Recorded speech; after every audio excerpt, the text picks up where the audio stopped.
আসসালামু আলাইকুম প্রিয় দর্শক, অন্য মঞ্চের আলাপচারিতায় আপনাদের সকলকে স্বাগত জানাচ্ছি। আসসালামু আলাইকুম রহমতুল্লাহ বারাকাত।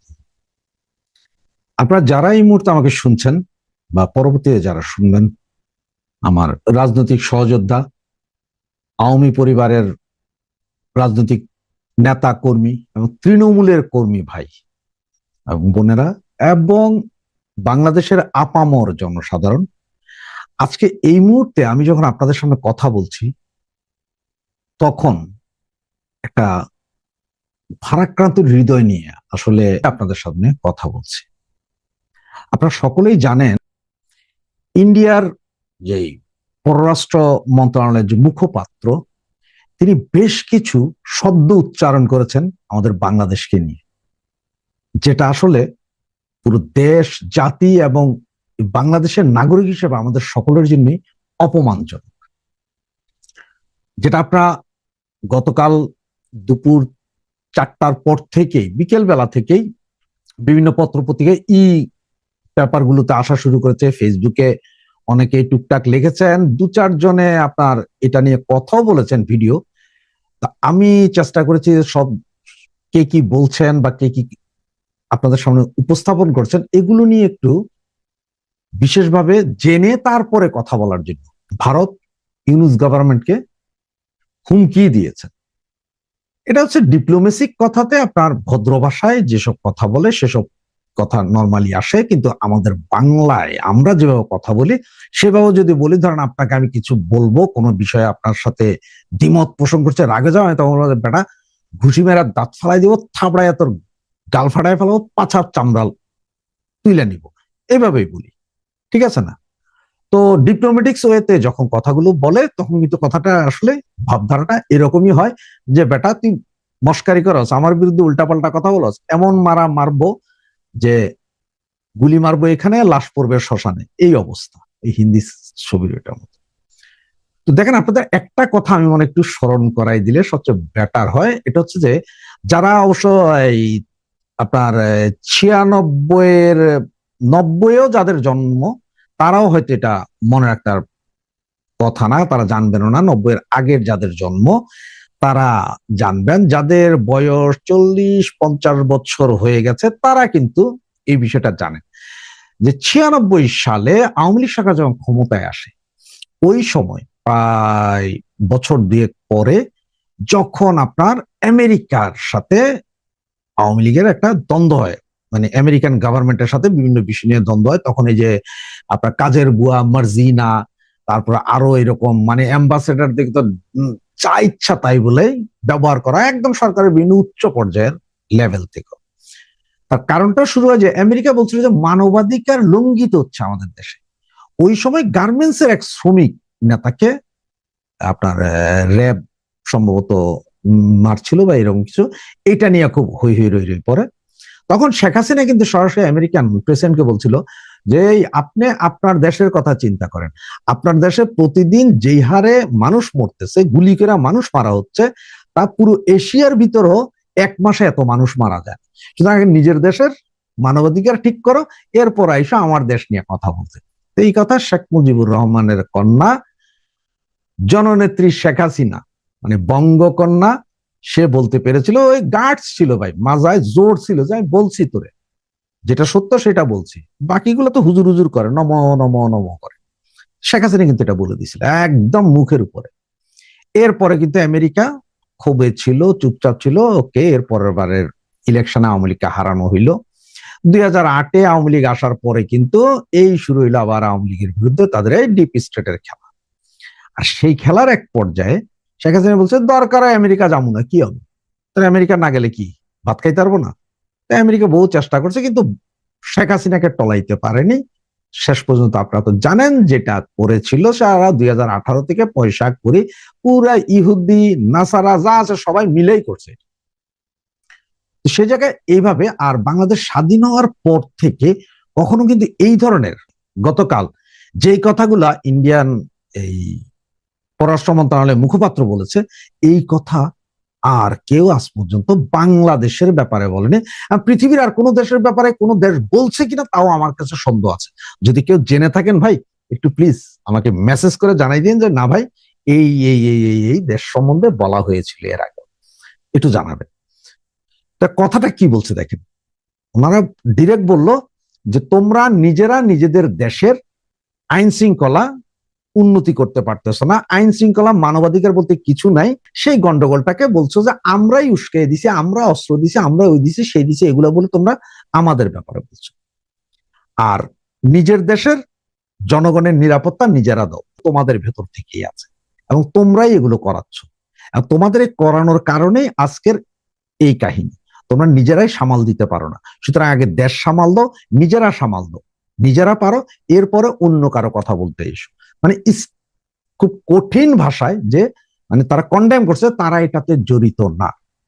এবং এটা আসলে বোঝা গিয়েছিল যে এই ব্যাপারটা হবে। দেন আরো 2 দিন আগে খাগড়াছড়ি যে ভিডিওটা করেছিলাম সেখানে আমি বলেছিলাম যে এই ধরনের একটা ঘটনা আসবে। তার কারণ হচ্ছে ডাক্তার ইউনূস আমেরিকাতে এবার যখন গেলেন, উনি আবার বাংলাদেশের সাংবাদিকদের সামনে আসেন। কারণ হচ্ছে উনি আবার বাংলাদেশের সাংবাদিক পছন্দ করেন, বিদেশি সাংবাদিকদের সাথে ইংলিশে বলতে একটু পছন্দ করেন। তো উনি বাংলায় বলতে পারেন না, কারণ উনি সিটাঙ্গিয়া ভাষায় কথা হয়, বুঝছেন? তো এই অবস্থাতে ওনারা ওখানে যাইও ইন্ডিয়ার ব্যাপারে খুব ফাউল কথাবার্তা বলে আসা। আর এইদিকে এই যে পাম্পাস পরা আমাদের কি মেজর জানি, আল্লাহ জানি, এটা ওই যে কি বলে আপনার এটা অপদেষ্টা হারামজাদা, সে বলে কোন এক মেজর, সে কইতেছে আমাদের এইখানের এই ভেজালের পুরো দোষ ইন্ডিয়ার উপর। ঘটনাটা ভাই একটু একটু আপনারা চিন্তা করেন যে এই ব্যাটার কি আসলে বুদ্ধিশুদ্ধি কি একদম নাই নাকি? এটা কূটনীতিক পরিভাষা এইভাবে কেউ কাউকে বলতে পারে না যে এটা ইন্ডিয়া ঘটাইছে। এটা এই কারণ পাকিস্তান ইন্ডিয়ার মধ্যে একটা গ্যাঞ্জাম আছে শত শত বছর ধরে আছে। ওরা এরে মারে, এ ওরে মারে, এ এখানে স্ট্রাইক দেয়, ও ওখানে স্ট্রাইক, এরা একজন আরেকজন কিছু ঘটলেই শুরু করে দেয়। তা আমরা কেন হঠাৎ করে যাব?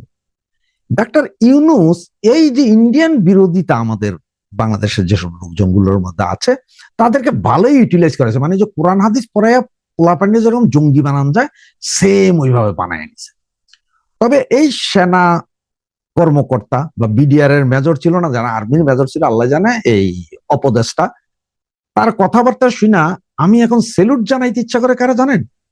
সেটা হচ্ছে যে ওই যে আমাদের আরেকজন বালেস্টর আছে না, বালেস্টর ফুয়াদ, সে একটা কথা বলছিল যে সেনাবাহিনীর যারা আছে তারা লেফট রাইট করতে করতে গিলু তো হাঁটুর নিচে, এদের মাথায় কোনো গিলু নাই।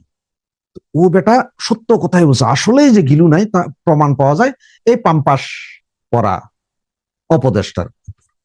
উনি কিভাবে বলে ফেললেন যে ইন্ডিয়া।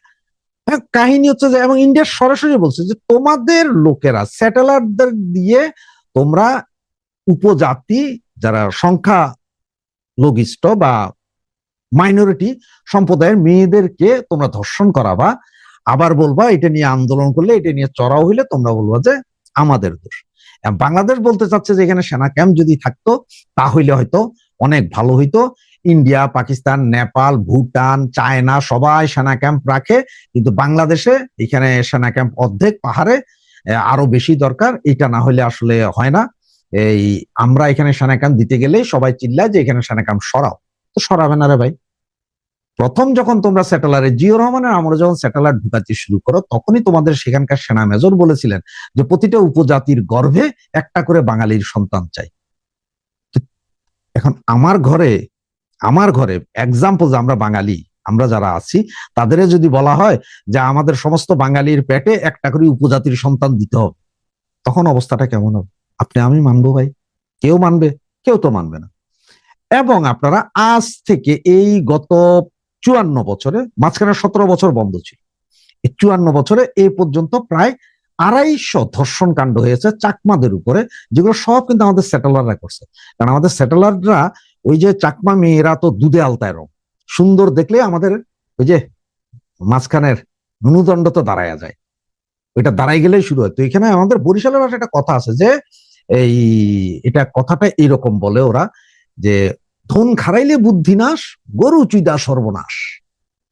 তো আমাদের তো বুঝেন তো খারাইয়া যায় না, কারণ দুধে আলতা গায়ের রং।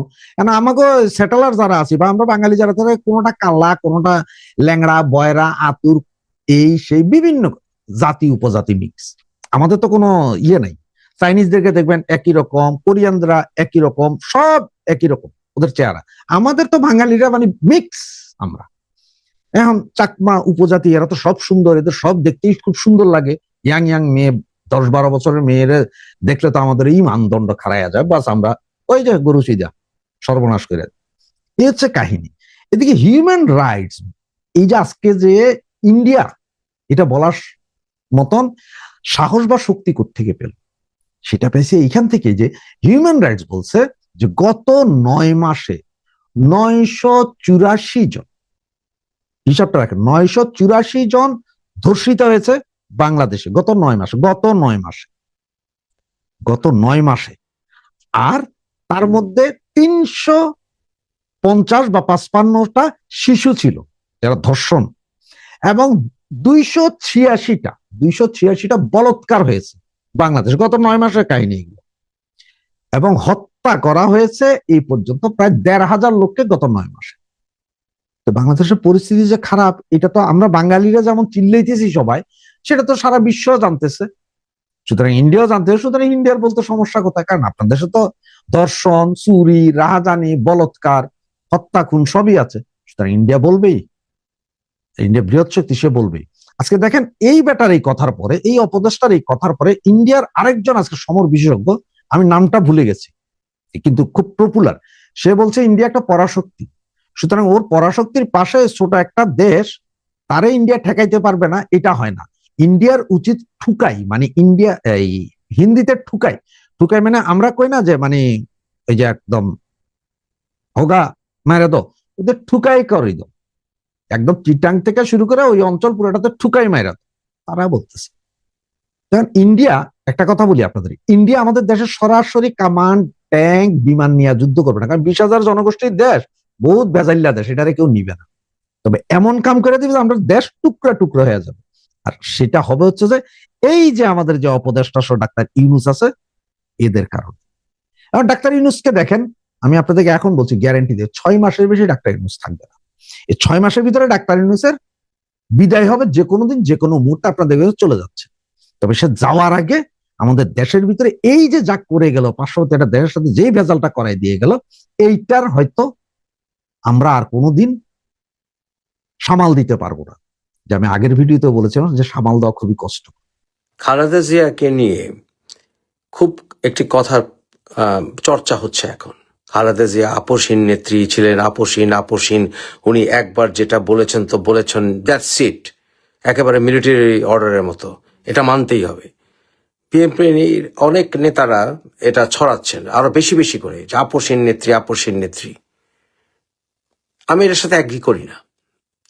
খালেদা জিয়া আপসহীন ছিলেন স্বৈরাচার এরশাদের বিভিন্ন ডিমান্ডের ব্যাপারে, পাতানো ইলেকশনের ব্যাপারে, তারপরে তার ক্ষমতা থাকার ব্যাপারে, গণতন্ত্রের লড়াইয়ে উনি ওই সময় আপসহীন ছিলেন। উনি নির্বাচনে যান নাই, এর জন্য উনি সবার প্রশংসা অর্জন করেছিলেন, আমাদের সমর্থন পেয়েছিলেন, ছাত্র জনতা ওনার পাশে ছিল বেশি। ঠিক আছে, একটা নির্দিষ্ট ইস্যুতে আপসহীন হওয়া যায়, কিন্তু তিনি সকল বিষয়ে আপসহীন ছিলেন, বা একজন নেত্রীর সকল বিষয়ে আপসহীন থাকতে হবে এরকম যেন একটি ভাব দ্বারা দেখানো হচ্ছে, এটা মোটেই কোনো শুভকর বিষয় নয়। এটা কোনো ভালো মেসেজ দেয় না। যখন আপনি বিপ্লবী হবেন, আপনি একটি নির্দিষ্ট টার্গেটে থাকেন, যে আপনি টার্গেটটা অর্জন করবেন, সেই টার্গেটের ব্যাপারে আপনি আপসহীন হবেন। যেমন বাংলাদেশের মুক্তির ব্যাপারে বঙ্গবন্ধু আপসহীন ছিলেন। জিয়াউর রহমান, উনি আমাদের মুক্তিযোদ্ধা ছিলেন, উনি যুদ্ধ করেছেন, উনি আপোষ করেন নাই সে পাকিস্তানি বাহিনীর সাথে, ঠিক আছে। এরপর খালেদা জিয়া, উনি এর সাথে সাথে গদি ছাড়ার ব্যাপারে, এরশাদকে গদি ছাড়তে হবে এই ব্যাপারে উনি কোন রকম আপোষ করেন নাই, তার আন্ডারে নির্বাচনেও যান নাই, আপসহীন একটা নির্দিষ্ট ইস্যুতে। কিন্তু এমন ভাবে এখন প্রচার করা হচ্ছে যে খালেদা জিয়া সব বিষয়ে আপসহীন ছিলেন এবং এইটাই হচ্ছে একেবারে রাইট পন্থা। This is wrong. Khaleda Zia আপোষ করেছিলেন, শেখ হাসিনা আপোষ করেছিলেন, জিয়াউর রহমানও আপোষ করেছিলেন, এমনকি বঙ্গবন্ধুও আপোষ করেছিলেন। যখন কেউ দেশের নেতা হবে, রাষ্ট্রনায়ক হবে, তাকে আপোষ করতে হবে জনগণের স্বার্থে, দেশের স্বার্থে, শান্তির স্বার্থে, প্রগতির স্বার্থে আপোষ করতে হবে। অনেক সময় বাংলায় একটি কথা আছে, অনুরোধের ঢেকি করতে হয়, কিন্তু আবার এও আছে যে বিপদে পড়লে আপনাকে দেশকে রক্ষা করাই হবে সবচেয়ে মূল টার্গেট। যেমন ধরুন, শুরু করা যাক বঙ্গবন্ধুকে দিয়ে। বঙ্গবন্ধু আপোষ করেছিলেন। কখন করেছিলেন? যখন মুসলিম বিশ্ব থেকে বাংলাদেশ স্বাধীনতার পরে নতুন নব্য স্বাধীন বাংলাদেশ একটি ভালনারেবল অবস্থায় ছিল, তখন বঙ্গবন্ধু আপোষ করেছিলেন, ওআইসিতে গিয়েছিলেন। ওআইসিতে উনি গিয়ে, সেই পাকিস্তানে গিয়ে উনি সেই খুনি টিক্কা খানের সঙ্গে কিন্তু হ্যান্ডশেক করেছিলেন। অত্যন্ত মনে ব্যথা নিয়ে, মনে ক্রোধ নিয়ে উনি কিন্তু হ্যান্ডশেক করেছিলেন এয়ারপোর্টে। ছবিটি দেখেছেন, আর একটু সার্চ করেন যে বঙ্গবন্ধু আর মুজিব শেকস হ্যান্ড উইথ টিক্কা খান, ছবিটা পেয়ে যাবেন। যে বঙ্গবন্ধু টিক্কা খানের মতো খুনির সাথে হ্যান্ডশেক করেছিলেন দেশের স্বার্থে। মুসলিম বিশ্ব আমাদেরকে এক ঘরে করে ফেলেছিল, আমরা কোন রকম সাহায্য পাচ্ছিলাম না, মুসলিম বিশ্ব থেকে আমরা কোন রকম স্বীকৃতি পাচ্ছিলাম না, এমনকি সৌদি আরবও বঙ্গবন্ধুর মৃত্যু পর্যন্ত আমাদেরকে স্বীকৃতি দেয়নি। আমরা 73-74 দুর্ভিক্ষে ভুগছিলাম। তাই বাংলাদেশকে মুসলিম বিশ্বে অ্যাকসেপ্টেবল করার জন্য বঙ্গবন্ধু নিজের জেদ, অন্তরের জেদ ভুলেও উনি কিন্তু ওই যে ভুট্টোকে উনি দেশে আসতে দিয়েছিলেন, তখন ভুট্টোর বিরুদ্ধে অনেক স্লোগান হচ্ছিল বাংলাদেশে, তারপরে উনি ভুট্টোকে আসতে দিয়েছিলেন। তোফায়েল আহমেদ ভুট্টোকে নিয়ে সেই শহীদের স্মৃতিসৌধে গিয়েছিল। এছাড়াও ওই যে বললাম, পাকিস্তানে গিয়েও উনি টিক্কাখানায় হ্যান্ডশেক করেছিলেন। আপোষ করতে হয়েছিল দেশের স্বার্থে। ওই যে ব্যক্তির চেয়ে দল বড়, দলের চাইতে দেশ বড়, কে বলেছিলেন? শহীদ রাষ্ট্রপতি জিয়াউর রহমান। শহীদ রাষ্ট্রপতি জিয়াউর রহমান উনিও কিন্তু আপোষ করেছিলেন। টিএসসিতে একটি ছবি পাবেন যে যখন জামাতকে রাজনীতি করতে দেওয়া হলো, তখন ঢাকা ইউনিভার্সিটির টিএসসিতে এই নরখুনি স্বাধীনতা বিরোধী গোলাম আজমের সাথে উনি খুব মুখটা একেবারে রাগ রাগ ভাব নিয়েও উনি কিন্তু হ্যান্ডশেক করেছিলেন। কার সাথে? গোলাম আজমের সাথে। যেই গোলাম আজমকে মুক্তিযুদ্ধ চলাকালীন সময়ে শহীদ রাষ্ট্রপতি জিয়াউর রহমান যদি পেতেন তা তাকে গুলি করে দিতেন। সেই গোলাম আজমের সঙ্গে উনি হ্যান্ডশেক করেছিলেন। কারণ কি? কারণ গোলাম আজম ওই মধ্যপ্রাচ্যে ঘোরাঘুরি করে এবং ব্রিটেনে ঘোরাঘুরি করে, যে ব্রিটেনে অনেক যুদ্ধাপরাধী আশ্রয় নিয়ে এখনো আছে, সেই ব্রিটেন এবং পশ্চিমা বিশ্ব সহ মুসলিম বিশ্বের অনুমতি, যেটাকে বলে আপনার সাহায্য পাওয়ার জন্য, সহযোগিতা পাওয়ার জন্য, রেকগনিশন পাওয়ার জন্য, এবং মুসলিম বিশ্বে, আরব বিশ্বে বাংলাদেশিদের লেবার মার্কেট ওপেন করার জন্য উনি এই গোলাম আজমের সাথে হ্যান্ডশেক করেছিলেন এবং বহুদলীয় গণতন্ত্র এনেছিলেন। কারণ বহুদলীয় গণতন্ত্র না আনলে এই জামাতের লোকরা তখন টেররিজম করত। তাই উনি ওই গোলাম আজমের সঙ্গে পর্যন্ত হ্যান্ডশেক করেছিলেন। কম্প্রোমাইজ করতে হয়েছে, আপোষ করতে হয়েছে। বঙ্গবন্ধু যখন বাকশাল করেছিলেন, উনি কিন্তু অগণতান্ত্রিক দলগুলোকে নিষিদ্ধ করেছিলেন। গণতান্ত্রিক দল একটাও ছিল না, জাসদ ফাসদ এগুলি কোনটা গণতান্ত্রিক দল ছিল না, ওরা গণতন্ত্রে বিশ্বাসও করতো না। কিন্তু তারপরে উনি কিন্তু নিজের আওয়ামী লীগ দলকে উনি নিষিদ্ধ করেছিলেন। সকল দলকে করে উনি বাকশাল কায়েম করেছিলেন এবং সেই বাকশালে আলটিমেটলি এটা কিন্তু কোনো পার্মানেন্ট উদ্দেশ্য ওনার ছিল না, এটা একটা ন্যাশনাল গভর্নমেন্টের মতো ছিল। এরপর আলটিমেটলি গণতন্ত্রের দিকে উনি এগোতেন। যাই হোক, তারপরে ওনাকে কম্প্রোমাইজ করতে হয়েছে। কিন্তু শহীদ রাষ্ট্রপতি জিয়াউর রহমান আওয়ামী লীগকেও রাজনীতিতে ফিরিয়ে এনেছিলেন, ওই যে আপোষ করতে হয়েছে। এরপরে আসেন আপনি শেখ হাসিনা। শেখ হাসিনা আপোষ করেছিলেন। এই যে বঙ্গবন্ধু হত্যার পর ইনু কিন্তু বেজায় খুশি হয়েছিল। বিদেশি সংবাদ মাধ্যমে সে বঙ্গবন্ধু যথেষ্ট সমালোচনা করেছিল এবং যে ইনু স্বাধীনতার পরে বঙ্গবন্ধুকে অনেক জ্বালিয়েছিল, সেই ইনুকে সাথে নিয়ে উনি রাজনীতি করেছিলেন। কারণ কি? মৌলবাদীদের ঠেকানোর জন্য, এটা ওনার মেল টার্গেট ছিল। এরপর খালেদা জিয়ার বিরুদ্ধেও উনি কিন্তু এই জামাতিদের সাথে রেখেছিলেন। আপোষ করতে হয়, এইটাই রাজনীতি। রাজনীতিতে সবসময় আপোষহীন হলে হয় না। খালেদা জিয়াও রাজনীতিতে উনি আপোষ করেছিলেন। কে বলে করেননি? উনি স্বাধীনতা বিরোধী যেই জামাতিদেরকে উনি দেখতে পারতেন না, যার স্বামী কিনা মুক্তিযোদ্ধা ছিল, সেই জামাতের সাথে কিন্তু উনি জোট করেছিলেন। করেন নাই? কে বলেছে আপোষহীন ছিলেন না? উনি আপোষ করেছেন। করতে হয়, রাজনীতিতে করতে হয়, ঘাটতেরামি করতে হয় না। এই জামাত মানুষের ভালোবাসা কেন পায় না অধিকাংশ মানুষের? কারণ 71 সালের ব্যাপারে তারা উনিয়ে বিনিয়ে ফিনিয়ে তারা ওই তাদের যুদ্ধাপরাধীদের ব্যাপারে তারা আপোষ করতে চায় না। তারা বলতে চায় না স্পষ্ট যে তারা মতিউর রহমান নিজামী, গোলাম আজম এরা সবাই মানুষদেরকে খুন করার বাহিনী তৈরি করেছিল, স্বাধীনতার বিরুদ্ধে ছিল, স্পষ্ট করে তারা বলে না, ইনিয়ে বিনিয়ে সিনিয়ে। এর জন্য এই দলটি সাধারণ মানুষের ভালোবাসা পায় না, পায় যারা ইতিহাস জানে না তাদের, এই ইল্লু পিঙ্কুদের পায়।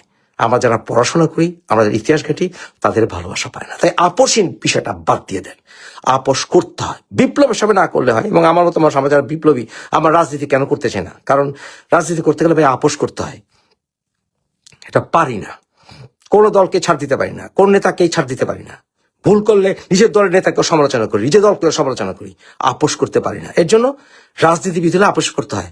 আমাদের মতো বিপ্লবীদের জন্য আপোষ করতে পারে না বলেই রাজনীতিতে আসার আগে 10 বার চিন্তা করি।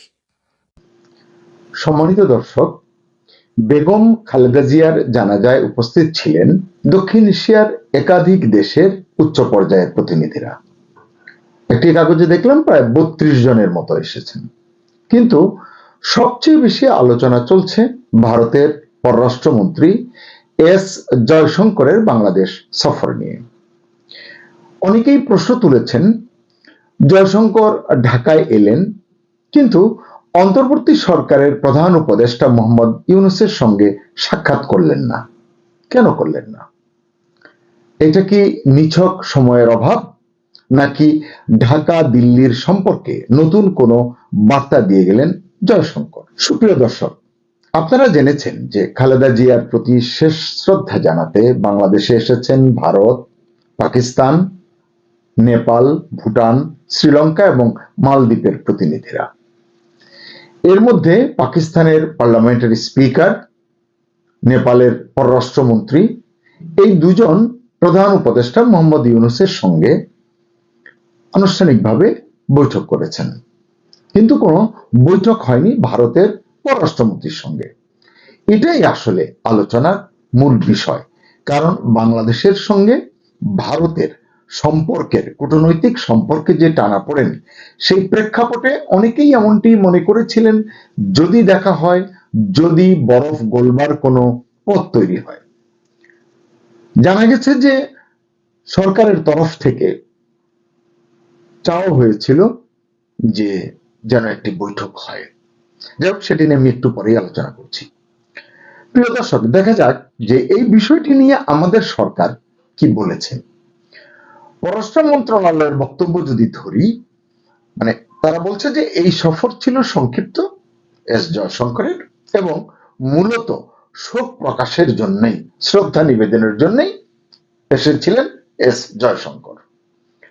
পররাষ্ট্র উপদেষ্টা তৌহিদ হোসেনের ভাষায় এটাকে আন্তরাষ্ট্রীয় সম্পর্ক বা রাজনীতির চোখে না দেখাই ভালো, এমনটাই তিনি বলেছেন। এটি গণমাধ্যমে এসেছে। তিনি বলেছেন, জয়শঙ্কর অনুষ্ঠানের পুরোটা সময় উপস্থিত ছিলেন। সৌজন্য সাক্ষাৎ ছাড়া তার সঙ্গে দ্বিপাক্ষিক আলোচনার সুযোগ হয়নি। মানে আমাদের পররাষ্ট্র উপদেষ্টাও আসলে তার সঙ্গে বৈঠক করেননি বা বৈঠক হয়নি। তো এই কথাগুলোকে যদি আমরা আমলে নিই, তাহলে বলতে পারি যে সরকারের যে ভাষ্য, সেটি হচ্ছে যে এখানে এই প্রধান উপদেষ্টার সঙ্গে বৈঠক না হওয়ার মধ্যে কোনো ধরনের অস্বাভাবিক কিছু নেই। কিন্তু প্রশ্ন হলো, তাহলে প্রশ্ন কেন উঠছে? কারণ কূটনীতিতে সবচেয়ে বড় বার্তা অনেক সময় দেওয়া হয় যা করা হয় না তা দিয়ে। কেউ কেউ এমন কথাও বলছেন, প্রধান উপদেষ্টার সঙ্গে জয়শঙ্করের কথা, বৈঠকের কথা বলতে এসেছিলেন আইন উপদেষ্টা আসিফ নজরুল এবং জাতীয় নিরাপত্তা উপদেষ্টা খলিলুর রহমান, যেটা আমি একটু আগে বলছিলাম যে সরকারের তরফ থেকে বোধহয় চাওয়া হয়েছিল।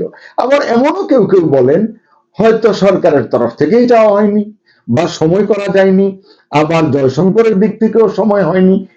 এইটি আসলে সুনিশ্চিত করে বলবার কোনো তথ্য আমার হাতে নেই।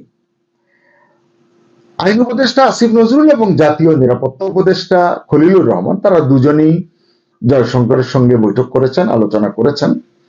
কি আলোচনা করেছেন এটি স্পষ্ট নয়, গণমাধ্যমে আসেনি। কিন্তু শেষ পর্যন্ত আউটকাম যেটা, সেটা হলো যে প্রধান উপদেষ্টার সঙ্গে বৈঠক হয়নি। হয় বৈঠকে রাজি হননি প্রধান উপদেষ্টা, অথবা বৈঠকে রাজি হননি জয়শঙ্কর।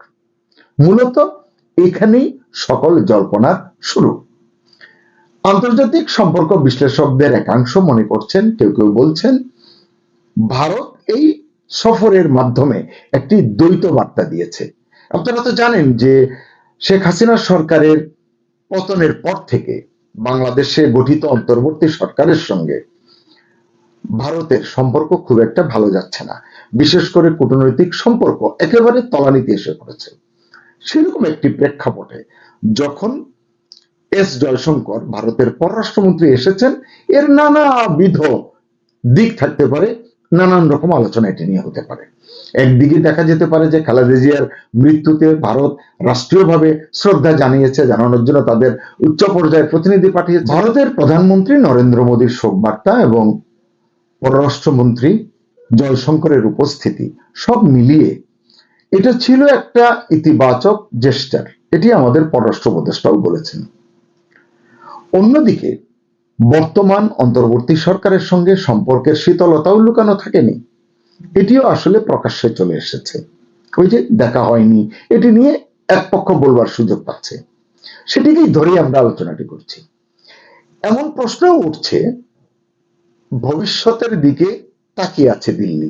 মানে ইতিপূর্বে আমরা শুনেছি ভারতের তরফ থেকে বলা হয়েছে যে নতুন নির্বাচিত সরকারের সঙ্গে কাজ করতে প্রস্তুত ভারত সরকার, এবং প্রধান উপদেষ্টা ইউনূসের সঙ্গে তাদের যে সম্পর্কের অবনতি হয়েছে, দ্বিপাক্ষিক সম্পর্ক, কূটনৈতিক সম্পর্ক, সেই আলোকে তারেক রহমানকে যে চিঠি লিখেছেন, সেই চিঠিতে এমন কিছু কথা নরেন্দ্র মোদী লিখেছেন, এগুলো নিয়েও কিন্তু এখন রাজনীতির যে মাঠে আলোচনা হচ্ছে।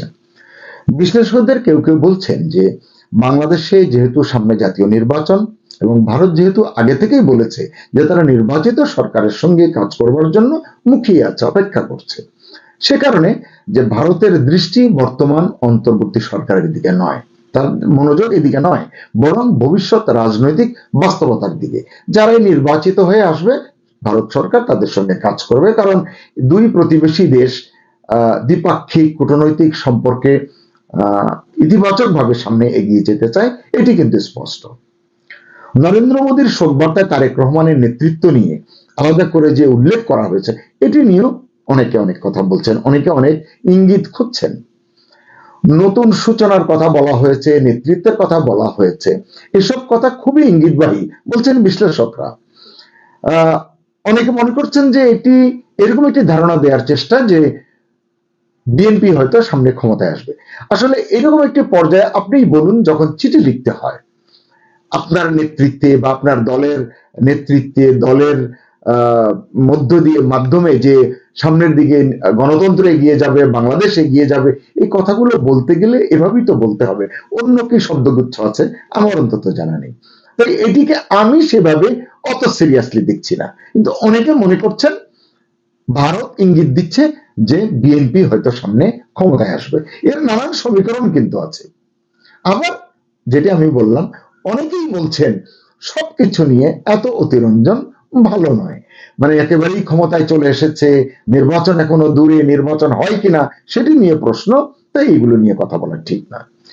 ঢাকা বিশ্ববিদ্যালয়ের অধ্যাপক লাইলুফার ইয়াসমিন গণমাধ্যমকে বলেছেন, তিনি বলছেন যে এমন বার্তাকে, মানে এই ধরনের বার্তাকে অতিরিক্ত রাজনৈতিক অর্থ দেওয়া বা মূল্য দেওয়া ঠিক নয়।